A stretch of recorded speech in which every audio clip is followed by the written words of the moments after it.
Nah, berikutnya kita sambung lagi. Dan disyaratkan pada basuh yang mutanajis datang air atasnya. Jika sedikit iya.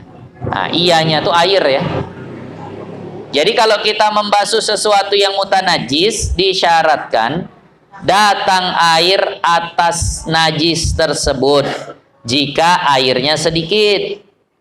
Dan tiada suci apabila diakas akan dia dibalikkan. Misal ada air segayung. Nah, air segayung, tangan kita benajis. Cara nyucinya kita celupkan tangan kita ke air, berarti najis datang ke air. Tak suci itu begitu. Kalau airnya sedikit, tuangkan, siramkan air itu ke tangan. Air datang ke najis, itu baru suci. Nah, seperti itu. Nah, adapun air yang banyak, tapi kalau airnya banyak, ingat loh ya, kalau di fikih air sedikit, air banyak. Nah, ingat Pak dulu, kalau sedikit kurang dari 2 kula, kalau banyak lebih dari 2 kula. Masih ingat Pak ya? Udah lama kaji awal-awal dulu lah. Nah, kadang memang begini, saya ngaji itu, pinginnya lanjut terus gitu. Tapi kadang udah lupa sama yang lalu-lalu. Maka kalau dulu guru kami itu lama kali tamatnya. Mu'alim Supriyadi, itu kalau ngajar, saya tak ada satu kitab pun saya yang belajar sama Mu'alim Supriyadi itu tamat. Jujur saya. Belajar sama Mu'alim Supriyadi, satu kitab pun tak ada yang tamat. Padahal saya sering belajar ikut beliau itu tiap malam. Kemana beliau saya ikuti. Tapi jujur saya, tak ada yang tamat. Kenapa? Beliau tuh sangat-sangat khawatir kalau kaji yang lalu itu dilupakan. Ulang lagi. Nanti udah sampai sholat, balik lagi ke wudhu rawannya. Begini balik lagi ke sini. Tapi kalau sama almarhum Mu'alim Alamsah, banyak yang tamat. Beliau tuh baca. Jadi model guru ini beda-beda. Nah, apalagi yang sebulan sekali Pak saya. Tapi tak apa-apa, itu pemahaman. Nah, udah terasa 2 baris. Nah, 2 baris. Begitulah kalau guru kami menjelaskan.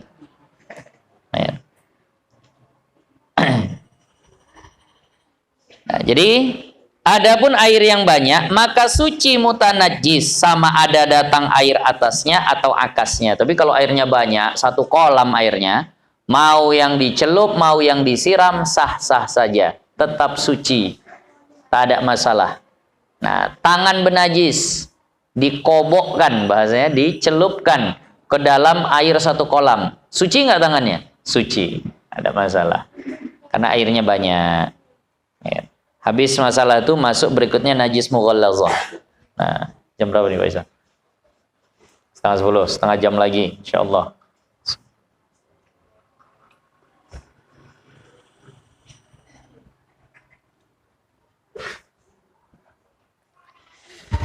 Dan dibasuhkan daripada najis anjing dan babi. Artinya najis mughallazah. Dan anak daripada salah satu daripada keduanya.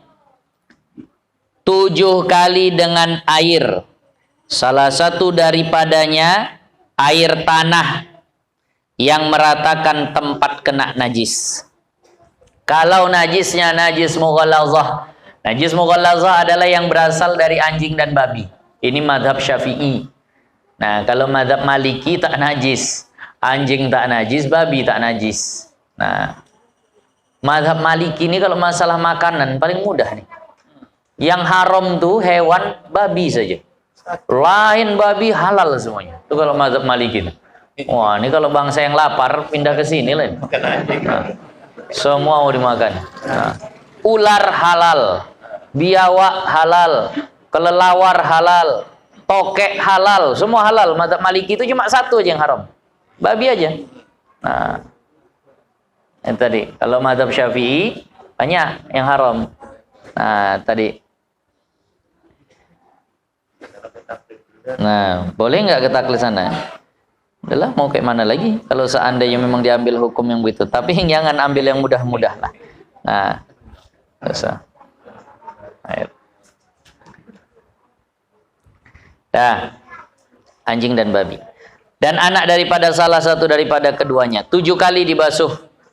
7 kali basuhan dengan air yang bercampur tanah yang meratakan tempat kena najis. Ingat ya, saya termasuk yang berat menyebutkan kegiatan ini sebagai sama. Saya tak mau menyebutkannya sebagai sama. Terserah, kalau Bapak Ibu mau nyebutnya sama, silahkanlah. Saya tak mau menyebutkan membasuh 7 kali salah satunya dengan air campur tanah itu sama. Sama itu kajian tentang kulit bangkai. Nah, takut saya kalau nanti kebiasaan disamakan begitu, beda nih.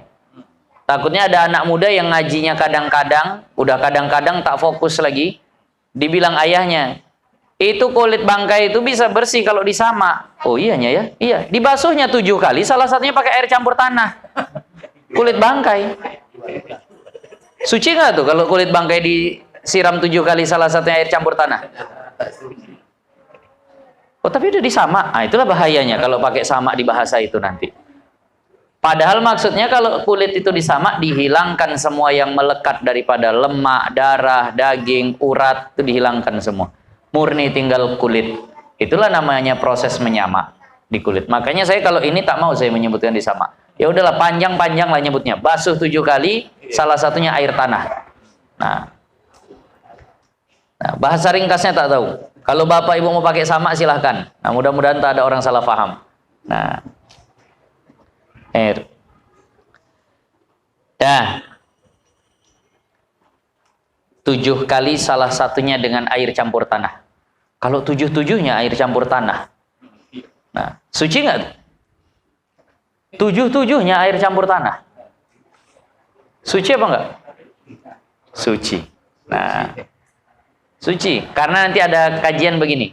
Kalau seandainya seseorang tubuhnya atau kakinya lah kita katakan kena najis, lalu dia celupkan ke dalam air sungai yang keruh, dicelupkan di air sungai yang keruh, lalu dia gerakkan 7 kali, dia gerakkan 7 kali, maka sucilah dari najis anjing tadi. Maknanya kan 7-7-nya air campur tanah tuh, boleh, tak ada masalah. Nah, karena apa? Air campur tanahnya 7-7 pun tak masalah, suci. Nah, kalau tak mengalir tak boleh, bernajis nanti. Kalau sedikit airnya. Nah, ini makanya dikatakan di air sungai. Nah, dan jika dibasuh pada yang berlari, oh ini dia rupanya. Nah, berlari, mengalir maksudnya ya. Nah, ini bahasa Melayu. Air pula berlari. Dan jika dibasuh pada air yang berlari, terjemahannya berlari juga. Tadi kayaknya ada yang agak beda tuh terjemahan Matla'ul Badrinnya. Nah, itu berlari juga. Atau udah agak dilainkan artinya?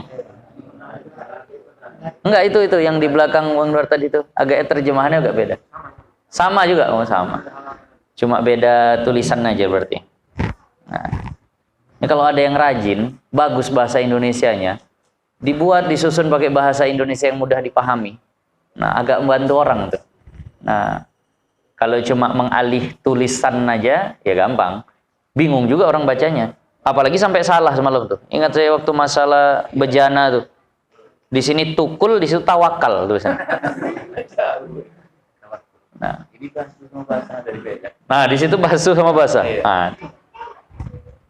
Dan jika dibasuh di air yang berlari atau mengalir, nah, lagi keruh. Nah, lagi keruh airnya. Artinya airnya sudah bercampur tanah. Memadai lalu 7 kali perlarian.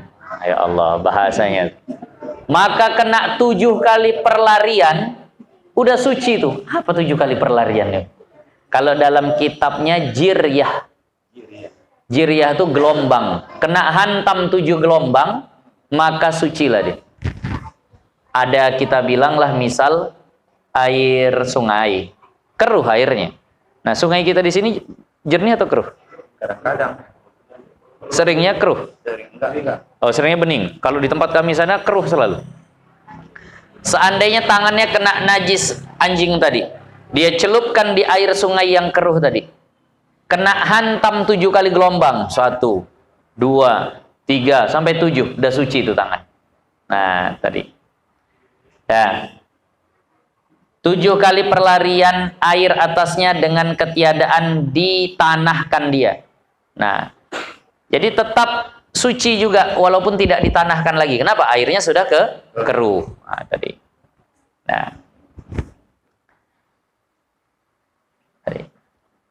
Juga nanti kalau seandainya airnya airnya keruh tapi tergenang, misal air kolam, karena udah terlalu lama keruh dia, warnanya agak kecoklatan, atau air sumur lah yang jelas. Air sumur kan ada yang kuning. Nah, airnya kekuningan atau kecoklatan berarti ngandung tanah.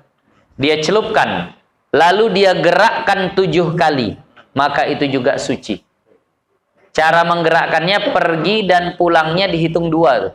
1, 2, 3, 4, 5, 6, 7. Udah suci angka.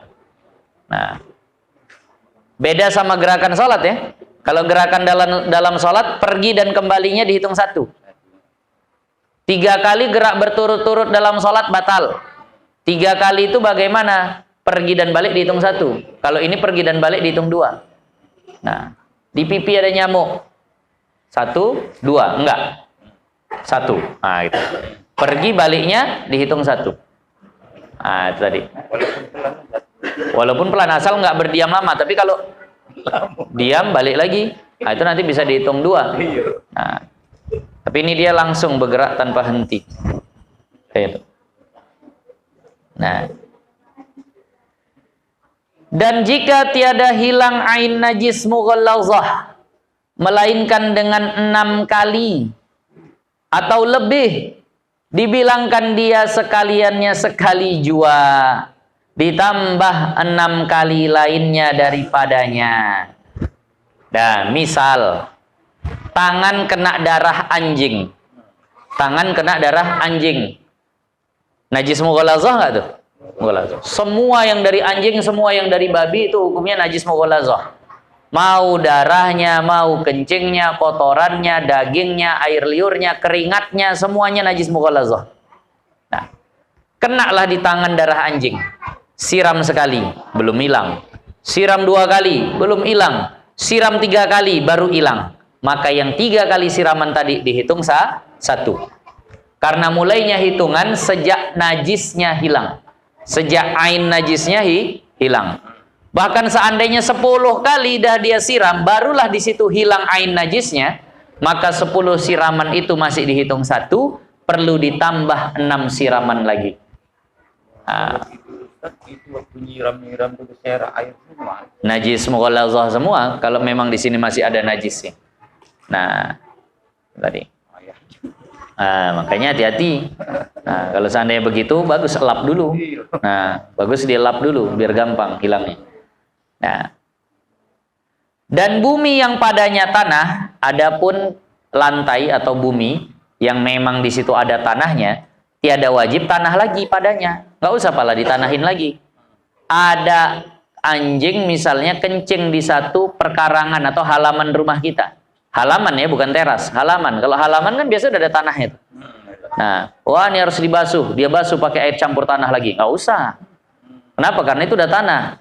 Jadi tiada wajib tanah lagi padanya. Atas qaul yang asah. Menurut qaul yang asah. Nah, ada itu. Ini tentang najis mughallazah. Nah, ada satu masalah yang memang mungkin tak apalah perlu dibahas, tapi untuk asah otak lah bahasa kita. Ada orang junub, lalu tangannya dijilat anjing. Ada orang junub lalu tangannya dijilat anjing. Nah, kemudian dia mandi junub, dia siram, sengaja aku mengangkat hadas besar. Rata sudah keseluruhan airnya, tapi tak ada air campur tanah. Air basah lah saja, air biasa, air bening saja semuanya. Terangkat nggak janabahnya? Syarat terangkatnya hadas besar atau syarat sah mandi wajib diantaranya menyucikan najis yang ada. Udah suci belum najis? Belum, karena belum ada tanah, belum terangkat tuh hadas. Nah, besarnya. Kenapa? Karena tidak memenuhi syarat. Nah, walaupun dia udah, makanya ada teka-teki. Orang junub menyelam 1000 kali, tapi tak terangkat hadas junubnya. Nah, itulah contoh kasus. Nah, kenapa? Karena harus ada tanah untuk mengangkatkan najis tuh. Najis belum terangkat, syarat atau rukun mandi tidak terpenuhi. Nah, Itu masalah seperti itu. Masalah yang berikutnya, ada orang menyelam di air 2 kullah. Ada orang menyelam di air 2 kullah. Ternyata dia berenang bareng sama anjing. Tepegangnya lah kaki anjing tadi di dalam air yang 2 kullah tadi. Tepegangnya. Habis itu dilepasinnya. Gimana hukum tangannya? Wajib ditanain nggak lagi? Wajib ditanain nggak lagi? Nah, dia megang najis nih, najis mughallazah nih. Dalam air yang 2 kullah tadi. Maka jawabannya suci. Tak pala ditanain lagi. Nah, tak pala. Kenapa? Air banyak menegahkan kenajisan sesuatu. Jadi nggak ada najis yang berpindah situ.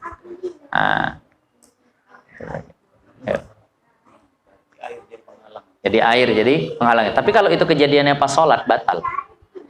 Kalau kejadiannya pas sholat, misal dia sholat, nah separuh kakinya terendam di air, nah airnya banyak, nah, lalu tersentuh sama anjing pas sholat tadi, yang di dalam air nih batal sholatnya walaupun tak bernajis. Nah, sama kayak menyentuh najis kering ketika sholat, kan nggak berpindah kenajisannya, tapi batal sholat.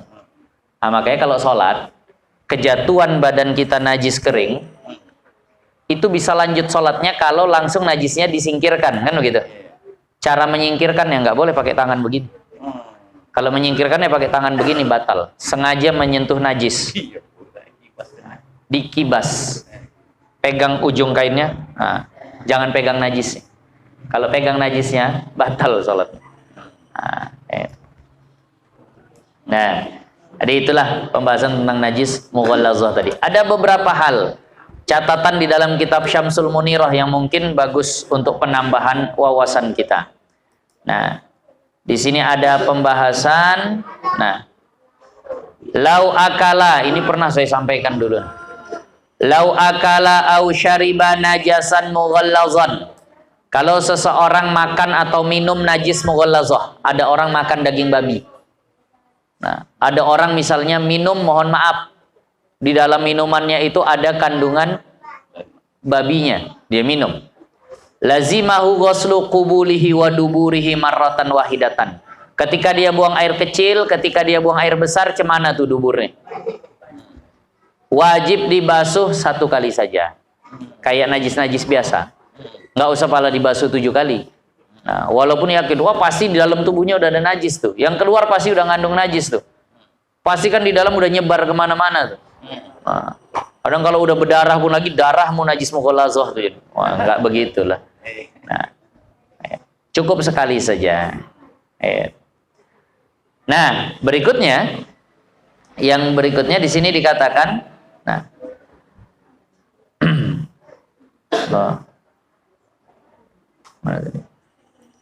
qala Syekhul Islam, nah, wa tasbi'u famihi wujuban.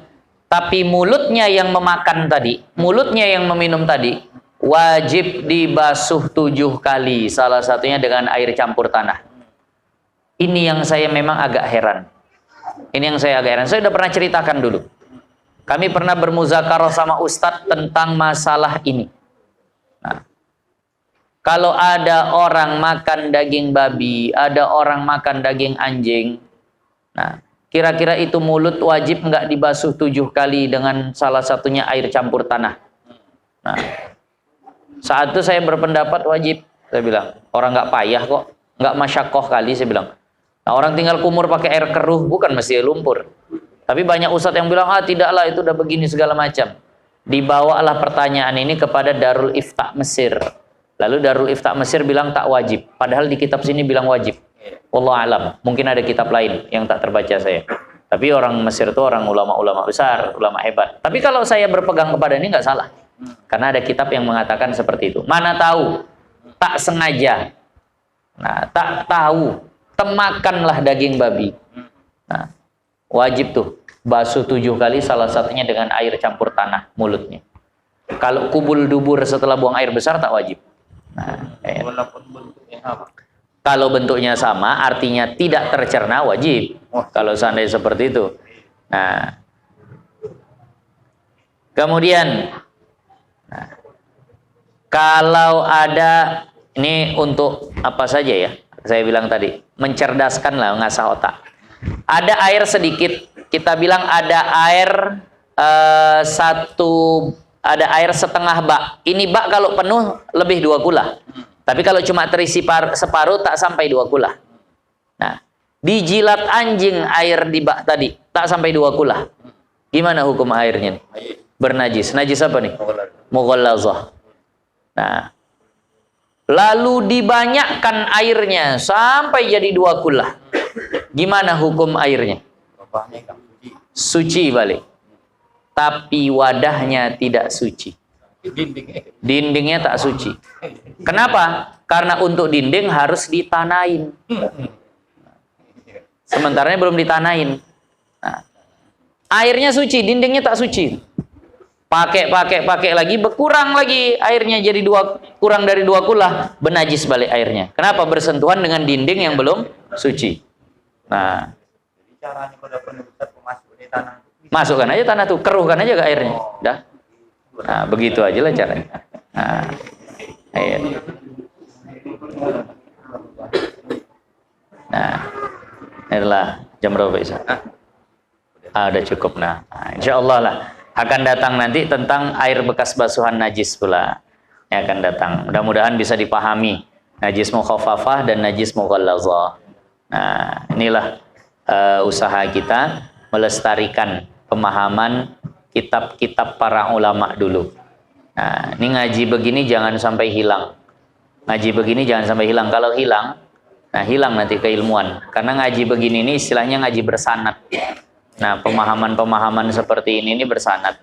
Nah, sampai kepada guru-guru kita, sampai kepada Rasulullah. Insya Allah kalau ada pertanyaan dipersilahkan.